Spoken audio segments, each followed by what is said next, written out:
Buenas noches, ¿cómo están? Estamos acá con Guadalupe Tagliaferri, que es la ministra de Desarrollo Humano y Hábitat de la ciudad y también precandidata a senadora por la ciudad de Buenos Aires. Mi nombre es Martín Lustó y esta es una manera más que tenemos para encontrarnos con ustedes. A veces recorremos la calle, a veces hacemos reuniones con vecinos y a veces la tecnología nos permite compartir con mucha otra gente del otro lado preguntas y respuestas. Exactamente. Bueno, empezamos. Dale. ¿Querés empezar vos? ¿Elegís alguna? Sí, acá tienen pensado un boleto estudiantil universitario, pregunta Quim, supongo que estaré diciendo bien tu nombre. Hemos trabajado en conjunto un boleto estudiantil que existe para escuela pública en los dos niveles y es una cuestión para analizar, para analizar, porque digo, siempre en el sector público lo que tenemos que tener claro es que nosotros gastamos dinero que es de los contribuyentes y tenemos que tener muy claras cuáles son las prioridades, pero tomamos el punto para trabajarlo. Yo agarro la de María Julia, que pregunta qué vamos a hacer con el déficit habitacional.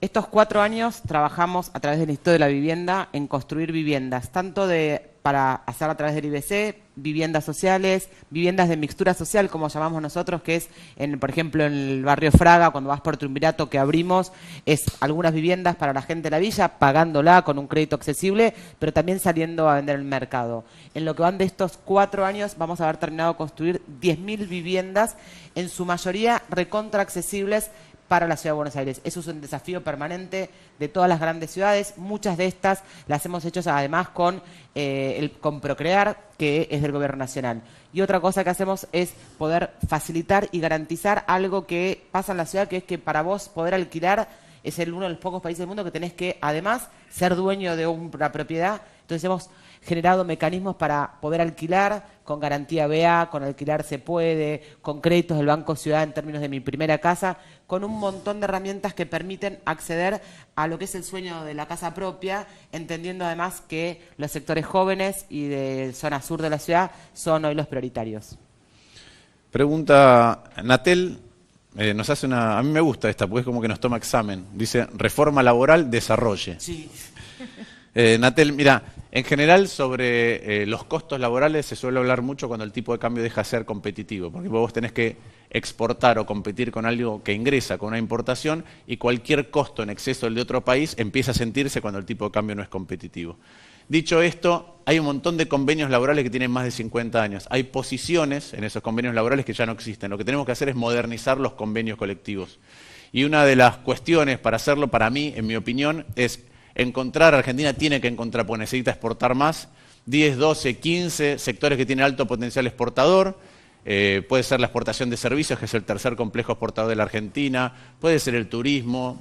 Puede ser la agroindustria, puede ser, como es el caso Vaca Muerta, y trabajar ahí unas modificaciones de los convenios colectivos que impliquen que esos sectores que pueden crear trabajo rápido lo puedan crear aún más. Un ejemplo es lo que hizo el Gobierno Nacional con Vaca Muerta, donde el empleo subió 6%. Y creo que esas son las cosas que tenemos que estar discutiendo. Es muy buena la pregunta.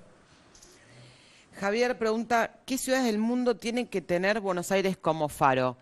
La verdad que es una pregunta como amplia, porque depende también para vos qué es una ciudad faro. La verdad que nosotros sí aspiramos a ser parecido a las ciudades, si querés, del primer mundo, en donde todos podamos disfrutar la ciudad por igual, donde hayas nacido no coarte tu desarrollo, donde, como siempre dice Martín, haya un Estado que siga devolviéndose a la gente en bienes y servicios, en salud, en educación, donde el tránsito esté ordenado, donde el transporte público sea de fácil acceso y que seas útil, donde las plazas, que es el espacio público más democratizante que hay en cualquier ciudad, que sean de calidad. Y ese es el sueño nuestro, es construir la ciudad donde sea el mejor lugar para poder vivir. Javier, déjame agregarte un par de cosas más a lo que dijo Guada. Primero, la única ventaja que tiene ser subdesarrollado es que hay un montón de ejemplos en el mundo para nutrirte de aquellos que hicieron las cosas y resolvieron problemas que vos todavía tenés.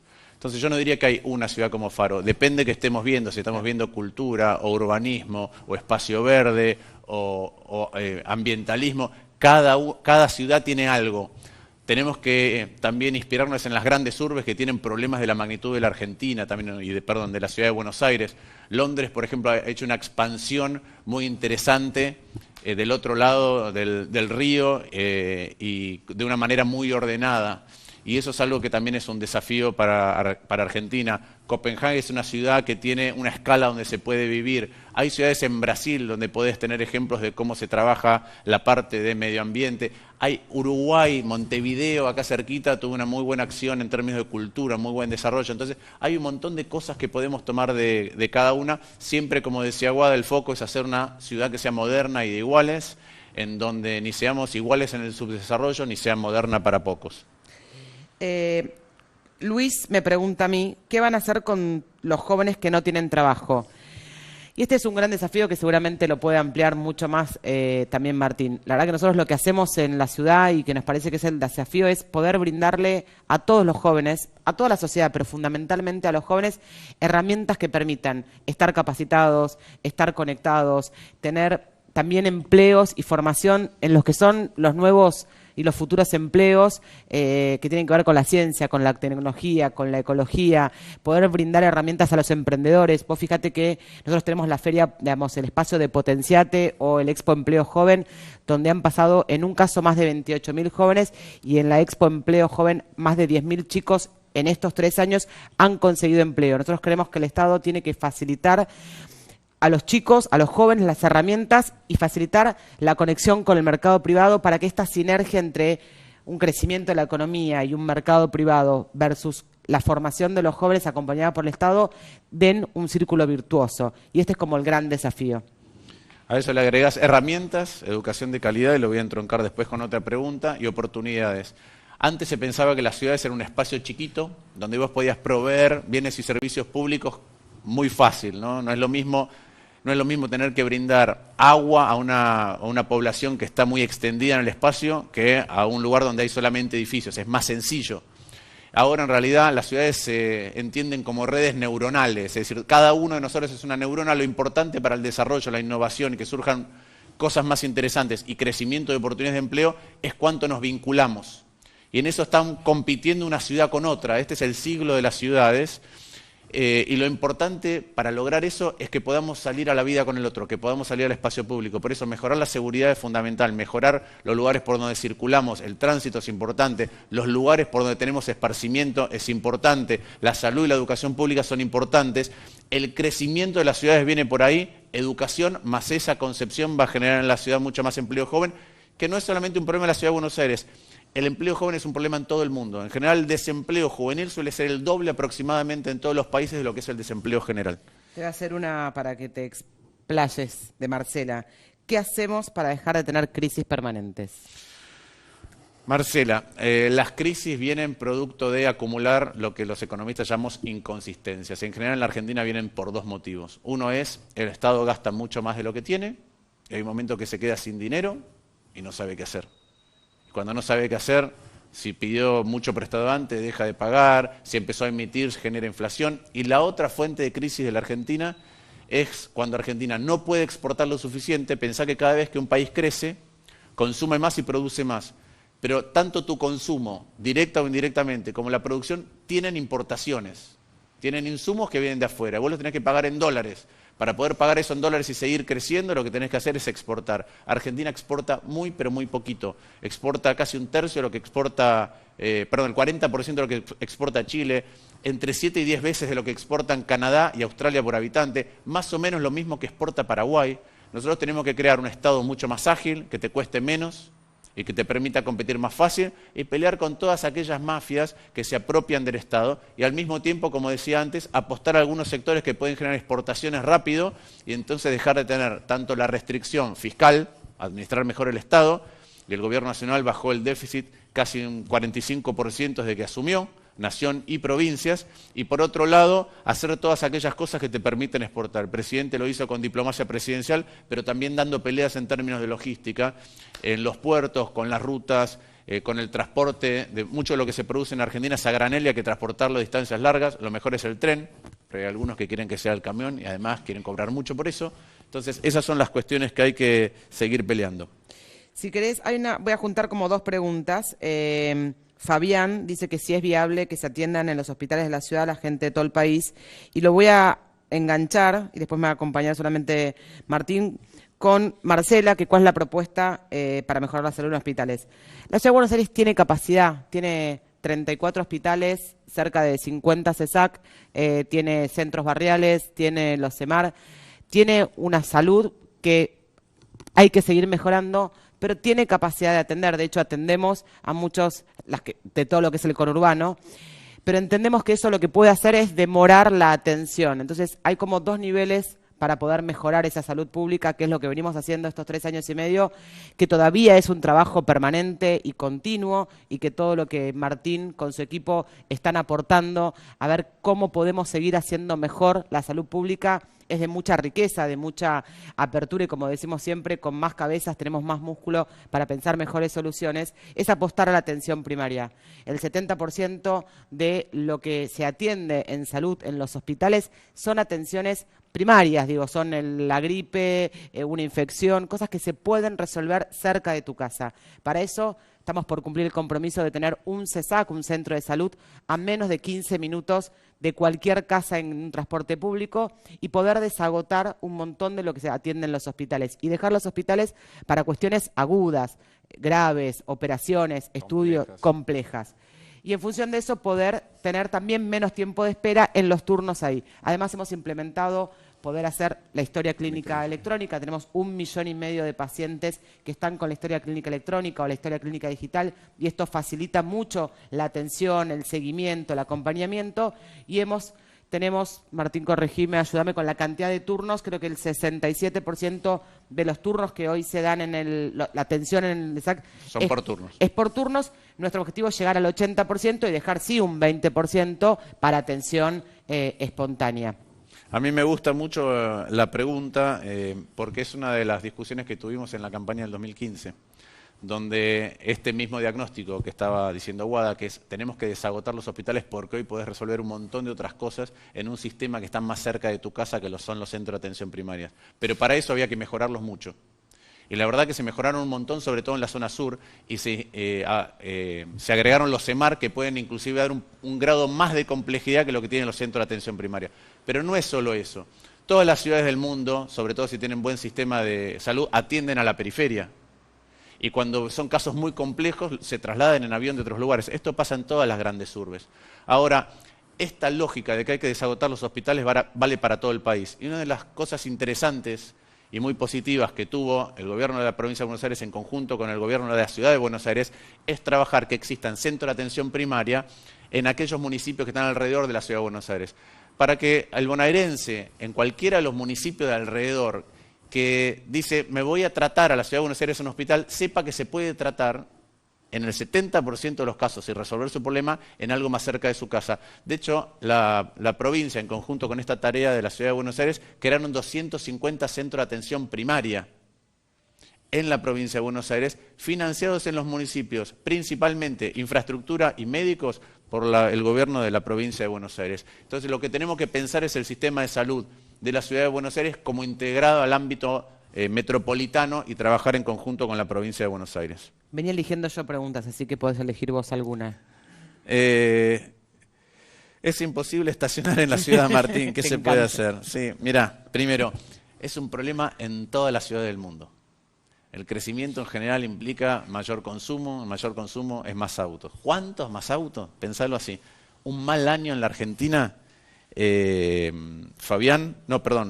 Susana, un mal año en la Argentina se venden 600.000 autos.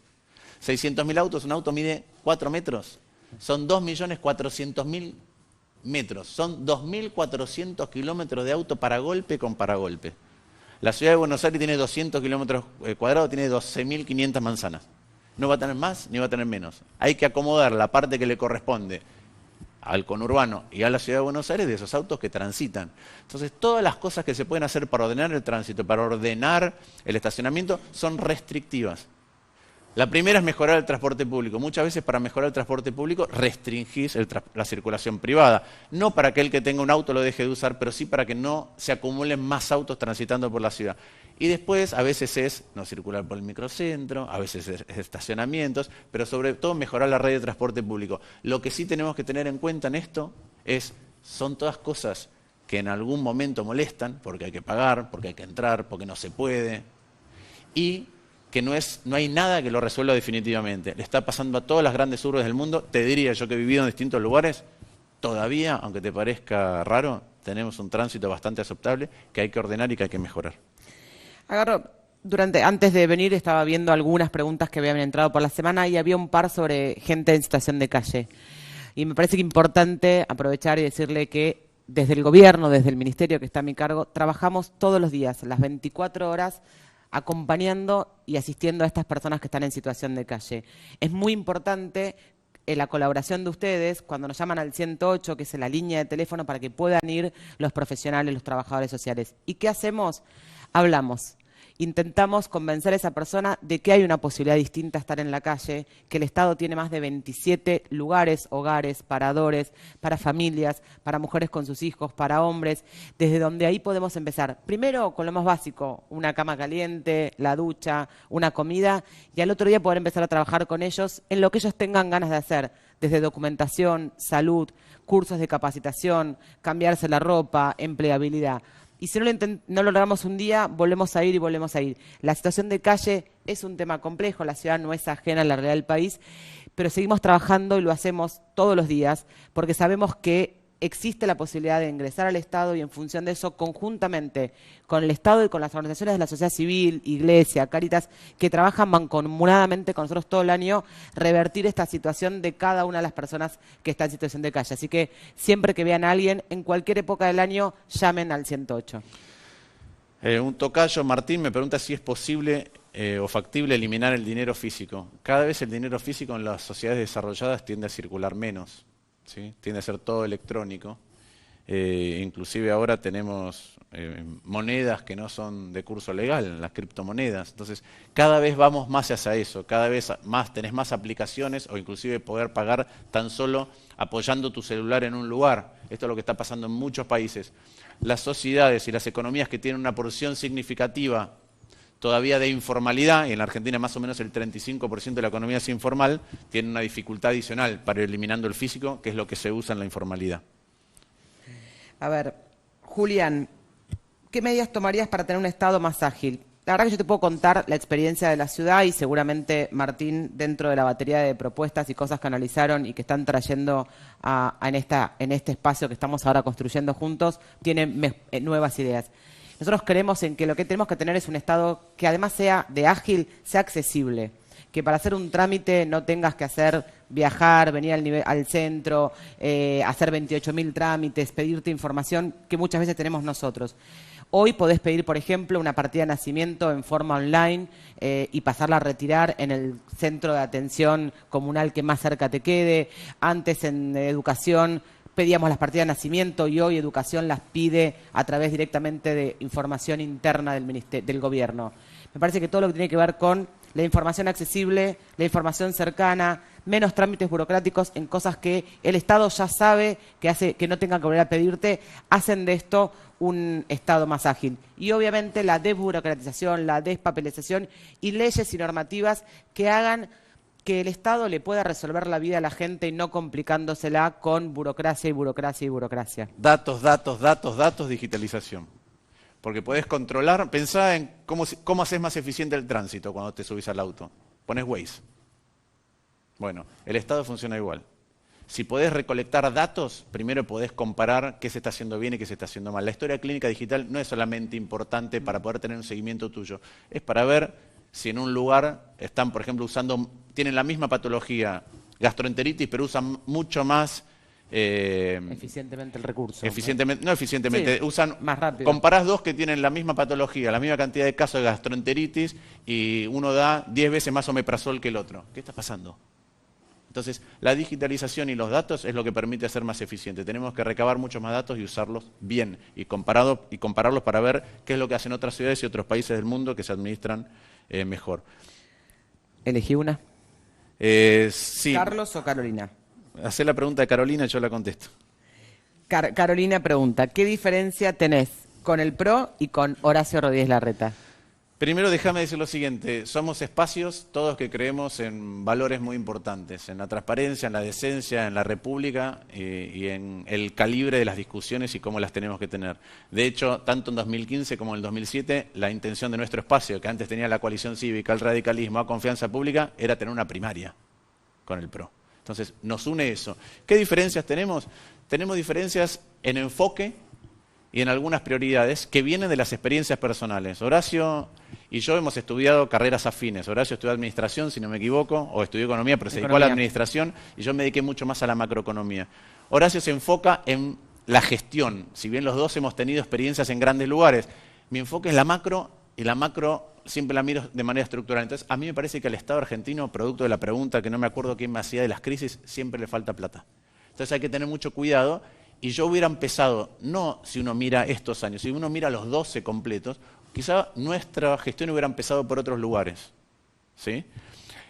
Producto de esto, porque yo siempre creo que le va a faltar plata al Estado. Entonces digo, ¿por dónde me gustaría empezar? Horacio tiene esta idea de que la ciudad tiene que ser vivible muy rápido, transitable muy rápido, entonces le gusta empezar por un montón de obras que cambian la manera en que nos aproximamos. Ahora, dicho esto, como ya transcurrió mucho tiempo, y podríamos haber empezado por lugares distintos, a esta altura, si querés, la parte en donde resta hacer cosas en la ciudad, a nuestro criterio, es la misma parte que a nosotros nos parece prioritaria. Entonces ahora es prioritaria para los dos. Y en esas cosas estamos trabajando juntos, como trabajamos en la seguridad, con el mapa del delito, con la descentralización del sistema de denuncias, con los centros de atención primaria en la salud, y es lo que tenemos que hacer juntos. Es lo que tenemos que hacer juntos y me parece que lo vamos a hacer muy bien. Enrique Gabriel, ¿cuándo van a bajar los impuestos? Mira, aunque te parezca mentira porque no lo estás sintiendo en tu bolsillo porque la realidad económica está más compleja, se han bajado impuestos a la producción que derivan en esto que queremos, que es que sea más fácil exportar y que te sean más baratas las cosas. Pensá, por ejemplo, en ingresos brutos. Ingresos brutos, cada vez que vos vendés algo, se paga ingresos brutos. Entonces, cuando vos querés agregar valor, tenés soja y maíz. Lo transformás en alimento balanceado, se lo vendés a alguien para que haga alimento balanceado, ingresos brutos. Se lo vendés a alguien para que se lo dé comer un pollo, ingresos brutos. Faenás el pollo y lo vendés, ingresos brutos. Lo haces milanesa, ingresos brutos. Lo pones en una caja, ingresos brutos. Sumás todo eso y es una cadena y una sobrecarga enorme que pagamos en nuestro bolsillo y también como costo a la hora de exportar. Ingresos brutos está bajando. Entonces, lo que tenemos que hacer es administrar mejor el Estado. Un Estado que tiene mucho déficit no puede bajar los impuestos. Y el kirchnerismo, de hecho, hizo la suba de impuestos más alta de toda la historia. Bueno, la última de Carlos, que me parece que es importante y está buena como para terminar, es cómo se termina con la corrupción. La dicen todos los niveles y se recuperan la plata que se robó. Tengo un amigo que se dedica a este tipo de cosas en el mundo. Y dice lo siguiente que a mí me parece muy interesante. Dice, los estudios de comportamiento económico muestran esto. Hay un 10% de gente que vos le pones una valija con $1 millón en el medio del desierto y se va a pasar la vida recorriendo el desierto para ver de quién es la valija y devolvérsela. Hay otro 10% de la gente que lo encerrás, pones el maletín con $1 millón en un cuarto con cámaras y el GEOF, es decir, un grupo especial de la policía, y va a pensar durante un montón de tiempo cómo robársela. Y hay un 80% de nosotros que actuamos en función de cómo sea el sistema de incentivos y los castigos. Entonces, primero, transparencia, transparencia, transparencia. Datos, datos y datos. Es más fácil ver. Tercero, la justicia tiene que funcionar. Todo eso hace algo que es, si querés, un caballito de batalla de cómo nosotros encaramos la gestión de lo público, que es que tenemos que hacer un Estado cada vez mejor, que es devolverle el Estado a la gente. Bueno, esa fue la última pregunta. Nos encantó poder hablar con ustedes. Como dice Martín, todos los medios son importantes y están piolas para hablar con ustedes. Nos encanta que nos hayan acompañado y seguramente nos veremos en los próximos días. Muchas gracias y que tengan buenas noches.